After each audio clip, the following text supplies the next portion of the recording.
Okay, I want you to picture something highly specific with me today. Imagine a house. It was built recently, maybe, with real pride and intention. Sharp lines, perfect lawn, just a real picture of order. But then the owner, well, maybe life got overwhelming, perhaps they just became indifferent, or maybe they just got too busy to sweat the small stuff. Right. They didn't actively destroy it. There was no fire, no sledgehammer involved, no vandalism. They simply stopped. Stopped the upkeep. They let the effort cease. Yeah. And that cessation of effort, that absence of intelligent maintenance, that becomes the destructive agent itself. That's really the crucial mechanism we're looking at today. The moment the owner stops that daily or weekly work, well, the universal default setting just takes over. The system starts its slide back into, chaos. And you see it almost immediately, don't you? Within maybe just one season, the lawn runs wild. Yes. The weeds, which are like the chaotic default plants, they just overtake the deliberate order of the grass you planted. Then the gutters clog up. Water starts pooling. Yeah. And that slow, almost invisible work of moisture and rot begins attacking the structure. From the inside out. And the paint starts peeling, not because someone attacked it, but just from, simple atmospheric neglect. Right, just letting it go. And here's the really fascinating part about this physical law, this localized decay. It's never really isolated, is it? No. That single neglected property, it starts affecting the value, the sort of aesthetic health of the entire neighborhood. Yeah, I've heard about this. There are studies, right? Oh, yeah. Confirmed studies on neighborhood blight show that just one unmaintained home can drag down the property values of its neighbors by 5 to 10%. Wow. 5 to 10%. So your simple inaction, just failing to keep your lawn cut, it has a direct, tangible, negative impact on the financial and, aesthetic health of the whole community around you. Precisely. Okay. So that very real world, very local example of decay, that's our jumping off point for a, pretty complex deep dive today. It is. Today, we're connecting what seems like the hardest, most relentless law in physics, this unavoidable drift toward disorder, with some really deep ideas about moral decay, about sin.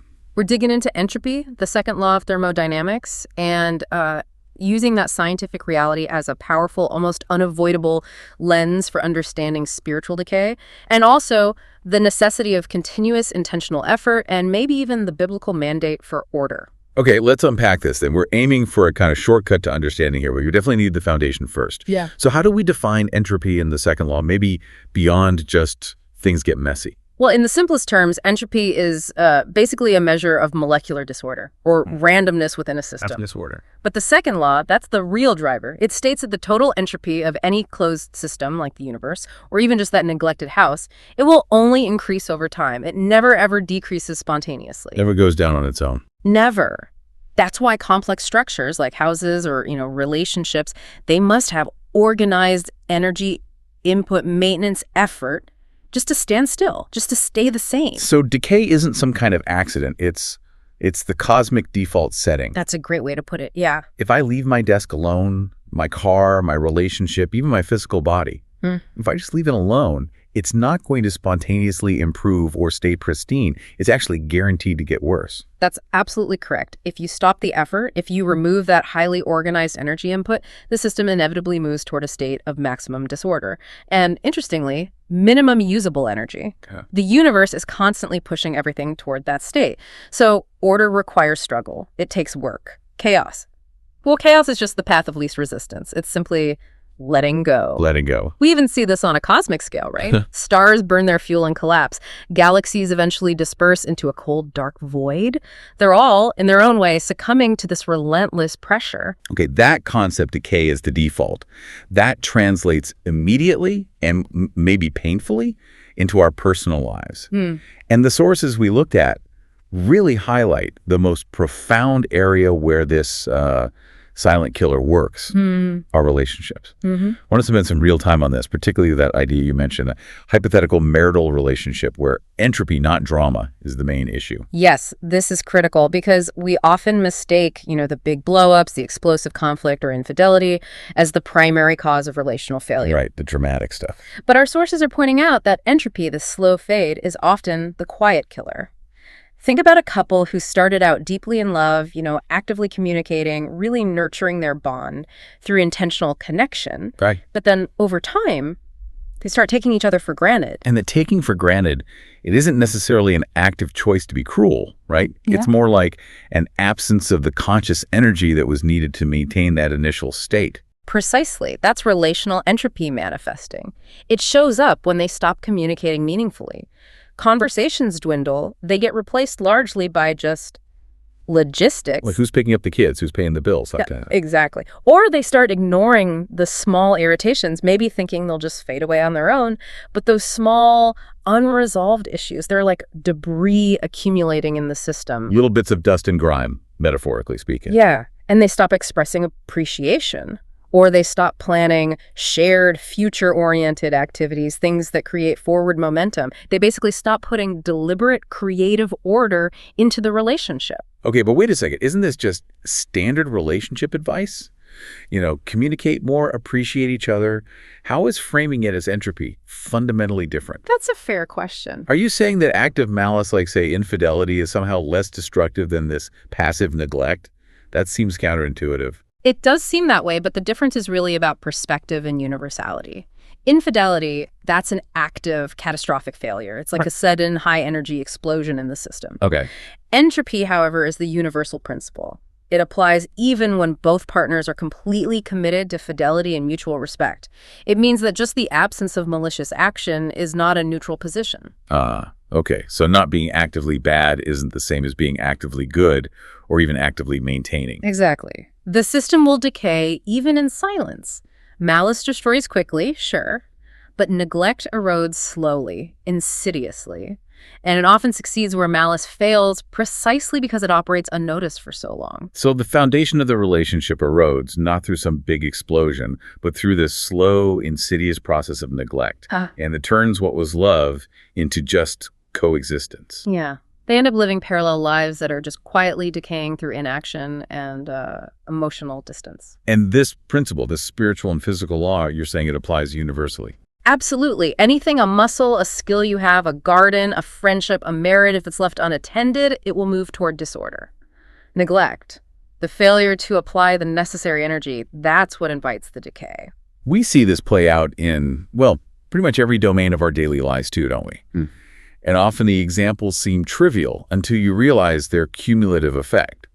Let's talk about the physical entropy in our homes with our stuff. Yes, definitely. The moment we stop putting energy into organization, the home starts succumbing to clutter. Clutter, my nemesis. Right. And clutter is really the visible sign of mental and physical entropy. It's where objects lack proper structure and location, dust accumulates, maybe little things start breaking and don't get fixed.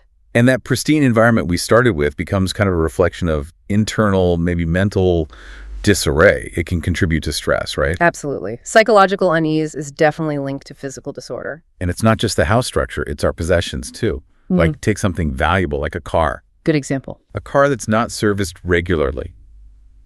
The owner ignores the oil changes, the tire rotations, maybe those little warning lights on the dash. That car is basically guaranteed to experience mechanical failure sooner or later. That mechanical failure is technical entropy. It's the decay of functionality. And think about it even with something simpler, like clothes. Okay. If clothes aren't cleaned properly, stored right, mended when they get a small tear, or ironed, they just fray. They deteriorate. They lose their quality. Caring for possessions is actually a continuous act of opposing the second law. Never thought of ironing as fighting the universe, but okay. Well, in a tiny way. This principle then extends into the professional sphere too. You mentioned entropy as the silent disruptor, the decay maker over time. What does professional entropy look like beyond just, a messy desk? Well, in a professional context, it often becomes systemic. It can be like the accumulation of technical debt in software development. Okay, explain technical debt. It's when quick fixes, shortcuts, are implemented instead of more robust, structured solutions. That debt isn't usually malicious, it's just accumulated neglect. But it makes the entire system harder and more expensive to maintain down the line, until eventually it might collapse or need a total, costly overhaul. Gotcha. So cutting corners now means a bigger price later. Exactly. Or think about a large organization. When experienced employees retire, they often take crucial tacit knowledge with them. Tacit knowledge. Yeah, the undocumented stuff, the unwritten understanding of how things really work, the nuances, the history. If that knowledge isn't intentionally captured, transferred, maybe formalized somehow, the institutional system itself degrades. So the company gets less efficient, makes more errors. Precisely. Efficiency drops, errors can increase, and sometimes morale declines because the maybe physical disorder in the workplace or the systemic neglect of knowledge transfer starts reflecting the instability of the organization itself. Wow. Okay. And we absolutely have to apply this internal battle to our own health and mind too, right? Oh, definitely. We don't have to decide to be unhealthy. We just have to stop exercising, stop eating properly, stop pursuing knowledge or mental stimulation. And the drift takes over. Muscles atrophy, endurance fades. Our physical systems just naturally drift toward sickness if we don't actively maintain them. And the same holds true for the mind. If the mind isn't actively engaged in learning, reflecting, filtering input, it just naturally drifts. It drifts into ignorance, maybe confusion, what you might call psychological entropy. Anxiety, mental clutter. Yeah. That takes over because we failed to impose structure and maybe feed it truth. That's the idea. And if we loop back one last time to our hypothetical neighbor with the messy yard. Right, the one dragging down property values. We see that ripple effect clearly. The neglected house, the unkempt lawn, the peeling paint that localized decay. It's never just localized, is it? That decline contributes to systemic decline in the community. One person's passive surrender to entropy actually diminishes the tangible and maybe intangible value of life for the entire interconnected community. Okay, so if entropy is this universal physical tendency toward chaos, the sources we're looking at suggest that sin, with a capital S, is its profound spiritual and moral counterpart. That's the connection being made. And interestingly, the biblical narrative doesn't start with a perfectly ordered, clean slate in Genesis 1. It actually starts with an image of maximum disorder, doesn't it? That's right. We have to go right back to Genesis 1, verse 2, the description of the earth as without form and void. Without form and void. And the original Hebrew there is this really powerful phrase, tohu wabohu. Tohu wabohu. Tell us more about that. It sounds poetic, but what did it really signify in the ancient world? Well, it wasn't just messy or untidy. Tohu implies utter formlessness, a complete lack of structure or purpose. And bohu adds this sense of emptiness, desolation. So really chaotic. To the ancient ear, this was the picture of non-existence, really, of ultimate chaos. But what's crucial here is the theological context. You see, many ancient Near Eastern creation myths, like the Babylonian Enuma Elish, they depicted chaos as an active, malevolent deity, a force, like the sea monster Tiamat, that the creator god had to actively fight and, destroy in order to create order. But the Genesis account seems to reframe chaos completely. Exactly. Genesis radically demotes chaos. Tohu Wabohu isn't presented as a rival deity or some eternal opponent to God.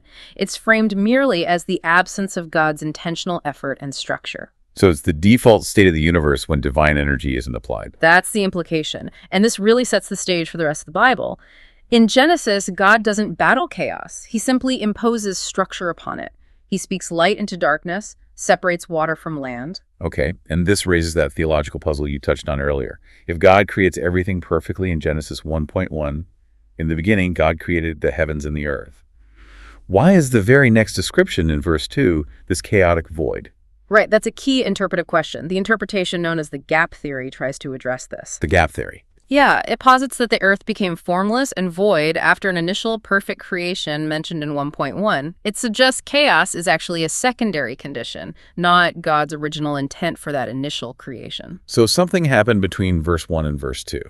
That's the idea. Proponents often point to other passages like Isaiah 45.8, where God explicitly says he did not create the earth to be empty, using that same word, tohu. So the implication is that the tohu state described in Genesis 1.2 was a subsequent fall from grace, maybe linked to some kind of judgment or a pre-Adamic spiritual rebellion like Lucifer's fall, causing the original creation to descend into ruin. Okay, so whether someone accepts the literal gap or not, the underlying theological principle seems pretty... And this entropic diagnosis, this idea of decay as a result of something going wrong, it extends throughout Scripture to the effects of sin itself, doesn't it? It does. Sin is presented as the moral event that subjected the entire creation to a kind of universal decay. The Apostle Paul details this universal entropy really powerfully in Romans chapter 8. Right, Romans 8.2022. This is where we hear that creation was subjected to futility. The Greek word is marios, and also bondage to decay, or phora. The whole natural world is currently laboring under this corrosive law. And let's unpack those words. Futility, marios, it means pointlessness, vanity, a lack of enduring purpose. It suggests creation is working hard, but its efforts eventually amount to nothing because everything just decays, runs down. That's a pretty profound spiritual impact of entropy then. It is. Paul says creation is trapped in this cycle of decline. It's groaning, as in travail, waiting for liberation from this bondage. And we see this reflected very specifically, maybe more tangibly, in the economic and agricultural sphere right after the fall in Genesis 3. Yes, the curse on the ground in Genesis 3.17:18, it's basically agricultural entropy. The ground, which you'd think should naturally yield abundance, is now cursed to produce thorns and thistles. The weeds, the default chaotic plants again. Exactly. The default state of wildness and disorder is now dominant. And resisting that wildness requires painful toil labor. Work, in this post-fall context, becomes the necessary, often painful effort needed to maintain a local bubble of order against the entropic pressure of this cursed world. Which brings us back to the passive nature of sin that you mentioned. Sin isn't just active moral violation. It can also be this moral entropy, this slow deterioration of divine purpose through separation and, crucially, neglect. And James chapter 4, verse 17 puts this into the starkest possible terms regarding sins of omission. What does James say? James says, "Therefore, to him that knoweth to do good and doeth it not, to him it is sin." Wow. It's profound because it defines sin not just by an act of transgression, but by the failure to expend the necessary energy to impose order or enact goodness when you know you should. So failure to act, when action is required to maintain order or do good, that itself is the root of decay. It's like the spiritual equivalent of just letting the paint peel off the house. That's a perfect analogy. It's letting the spiritual structure decay through inaction. Which explains why the Bible seems so full of warnings against passive decline, against the dangers of just drifting or sloth. Yeah. We're not just told to fight against active rebellion, but against the sheer force of the current pulling us downward.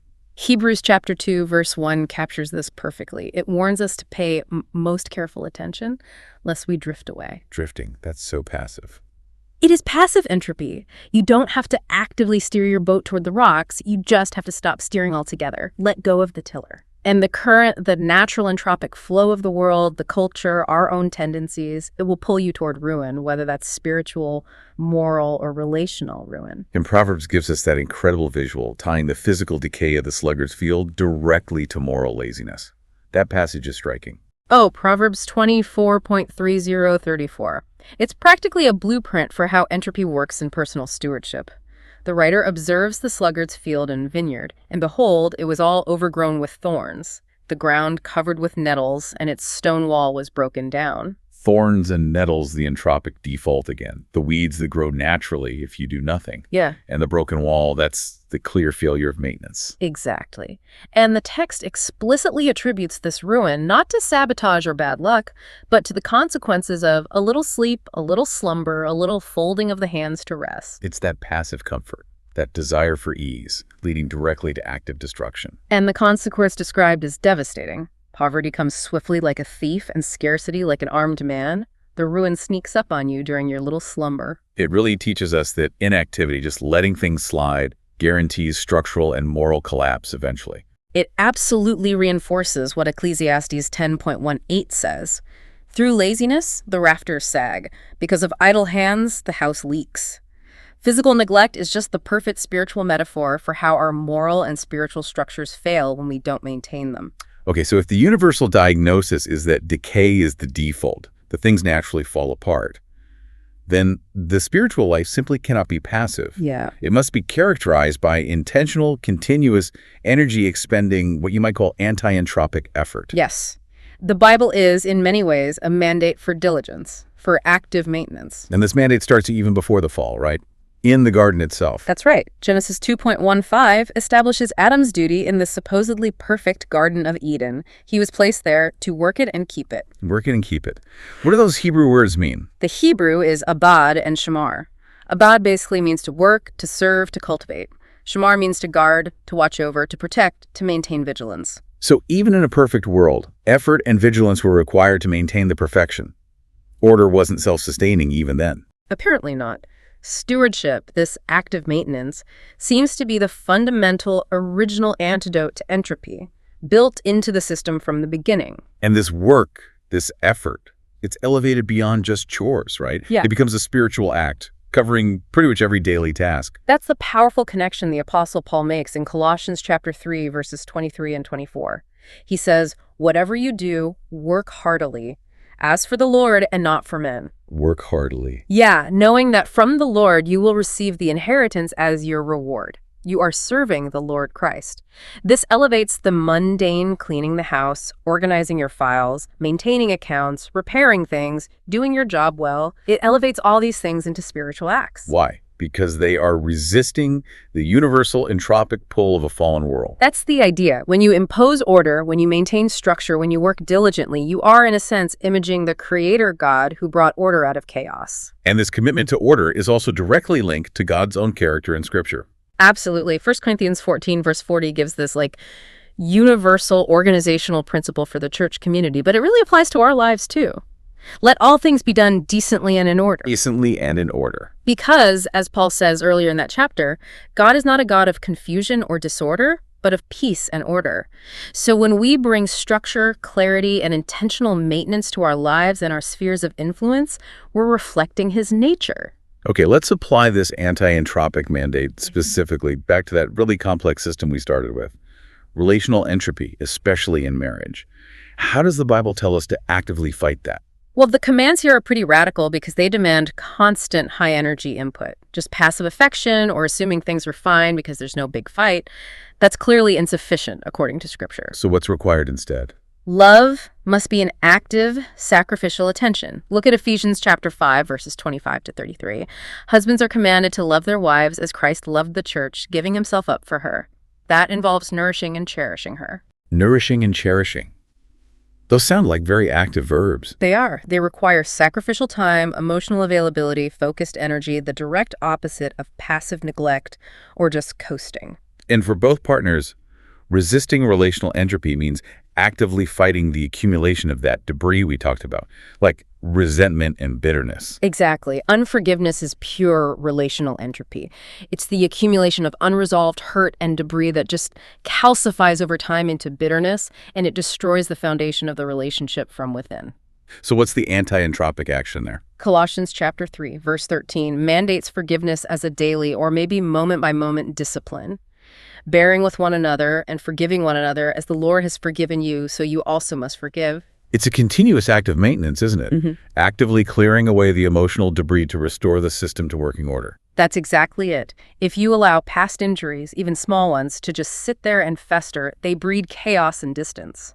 Forgiveness is the active cleanup crew. Okay, so beyond clearing out the negative, like unforgiveness, is there also a call for positive input to preserve joy and connection? Oh, definitely. Proverbs chapter 5, verses 18 and 19 encourage this active, conscious effort to preserve joy and intimacy. It talks about rejoicing in the wife of your youth, being captivated always by her love. So delighting in your spouse, rejoicing, these aren't just passive states that happen naturally if things are okay. The implication is that they require intentional investment, scheduling time together, paying attention to detail, actively cultivating that delight and intimacy. They don't just remain static without effort. Makes sense. The fight for order also extends inward, doesn't it? Yeah. To our individual physical, mental, and spiritual health. Resisting personal entropy requires daily internal maintenance. What does that look like scripturally? Well, to fight mental entropy, that drift towards confusion and conformity, we have to heed Romans chapter 12, verse 2. Do not be conformed to this world, but be transformed by the renewing of your mind. Renewing of your mind. That sounds like effort. It is. Spiritual renewal is presented as an intentional, ongoing effort to resist the entropic pull of the world's passive conformity, its ways of thinking. The world constantly pushes us toward mental clutter, unexamined beliefs, anxieties. Transformation requires deliberately restructuring our thought patterns based on truth. And Philippians chapter 4, verse 8 gives us like a specific protocol for maintaining a high-order mental state, right? The command to actively filter and focus our thoughts. Exactly. Finally, brothers, whatever is true, whatever is honorable, whatever is just, whatever is pure, whatever is lovely, whatever is commendable, if there is any excellence, if there is anything worthy of praise, think about such things. Think about or meditate on these things. That directive to meditate on these things is the anti-entropic discipline for the mind. It actively prevents the mind from just drifting into anxiety, fear, negativity, confusion, all forms of mental clutter and decay. If you don't intentionally fill your mind with truth and goodness, it will inevitably be filled by the chaotic noise of the world and maybe your own internal negativity. Okay? And finally, resisting physical and spiritual decay seems to demand actual discipline over the body and spirit themselves. Paul speaks really powerfully about this in 1 Corinthians chapter 9, verse 27. He says he disciplines his body, brings it into subjection, keeps it under control. Why?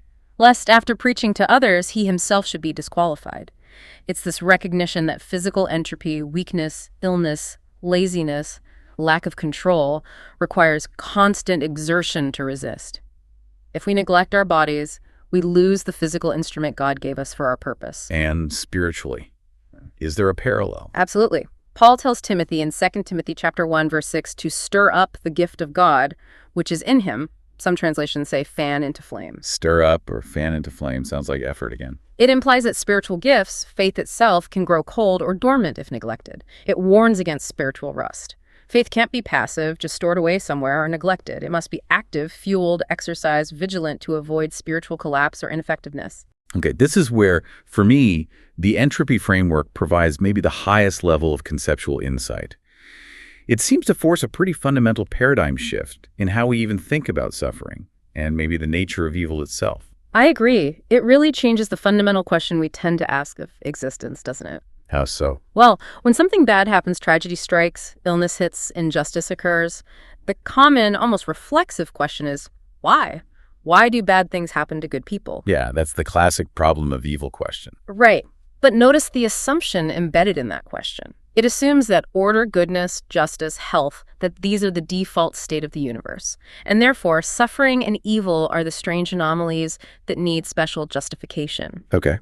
But if we accept the scientific reality of the second law, if entropy is real, if physical and, by analogy, moral decay are the actual default settings of a fallen or closed system, then that question gets completely inverted. Inverted how? What's the entropic question then? The truly profound, theologically insightful question becomes, why do good things happen at all? Wow. Okay. Why does anything good happen? That is a huge shift. It is. Because if chaos, disorder, and decay are the baseline, then the mere existence of any sustained order, any lasting beauty, any genuine altruistic love, any structure of justice that works even imperfectly, any moment of enduring peace or health, all of that becomes highly improbable. Frankly, it becomes almost miraculous. So suffering in this view isn't always some strange anomaly that requires a complex theodicy to explain. Not always. Often it might just be the natural expected consequence of a closed system running down, or of goodness, order, and sustaining intelligent grace being neglected, resisted, or withdrawn. It's what happens when you stop putting in the energy. This means goodness then becomes the anomaly. Goodness is the thing that requires explanation. Exactly. Goodness requires constant, costly, intelligent intervention.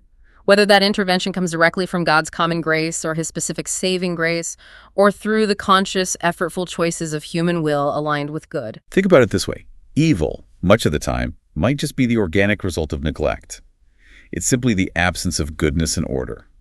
Like darkness is the absence of light. Precisely. If you walk into a dark room, you don't ask, where did all this darkness come from? Who brought it in? You instinctively know the light switch was turned off or the power failed. Darkness is the default when light is absent. And cold is the absence of heat. Right. Similarly, if you stop actively doing good, if you stop maintaining order, if you stop investing energy, decay starts.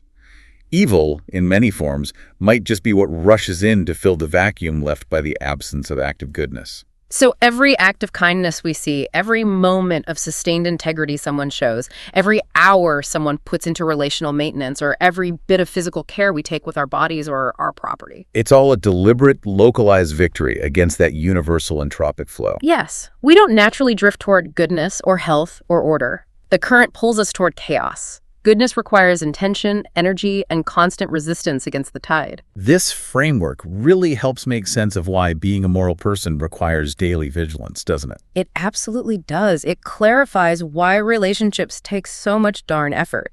It justifies the inherent difficulty of maintaining spiritual disciplines or physical fitness, or even just keeping your house clean. Yeah. If it were easy, it wouldn't be working against a fundamental law of the universe. Exactly. It also gives us maybe a more profound perspective on why life often feels so hard. It is a constant battle against this universal tendency toward decline. And maybe our frustration is often just the sound of our necessary struggle against that unyielding physical and spiritual law. Hashtag outro. So we've taken a pretty deep dive today into the silent disruptor, entropy. We've seen how it thrives on neglect. And I think the key takeaway is that the choice is never really passive or neutral. You're always, in a sense, actively choosing.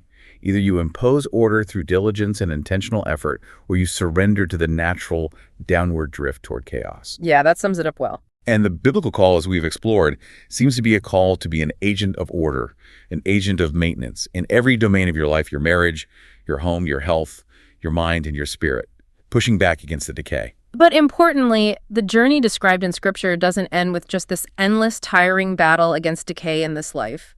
There's an ultimate hope offered. Right. The promise of a final, eternal reversal of entropy itself. Exactly. Romans 8, verse 21, which we touched on, promises that the creation itself will one day be set free from its bondage to decay, liberated. And Revelation chapter 21, verses 1 and 4 give us that stunning final vision of this promised triumph, a new heaven and a new earth where the first things, the old order of things, including decay, have passed away. And crucially, Revelation says there will be no more death or mourning or crying or pain. Death and pain are ultimately the final terrible expressions of entropy in biological and emotional systems. So the new creation is pictured as this perpetually sustained, incorruptible, perfect order, established and maintained forever by God himself, free from the second law. That's the ultimate hope. Until that day, however, we live in the here and now, where the battle against decay is real. Okay, so since decay is the universal default in this current age, maybe let's leave our listeners with this final provocative thought to chew on. What specific area of your life, maybe a difficult relationship you've stopped investing in, an unmaintained healthy habit you've let slide, a spiritual discipline gathering dust, or maybe even just that chronically messy corner of your home, what area are you currently allowing to just drift? Where are you perhaps mistaking passive inaction for a neutral position when it's actually surrender to decay? Because maybe the greatest and certainly the quietest threat to life and love isn't always the loud explosion, but the slow, creeping silence of neglect.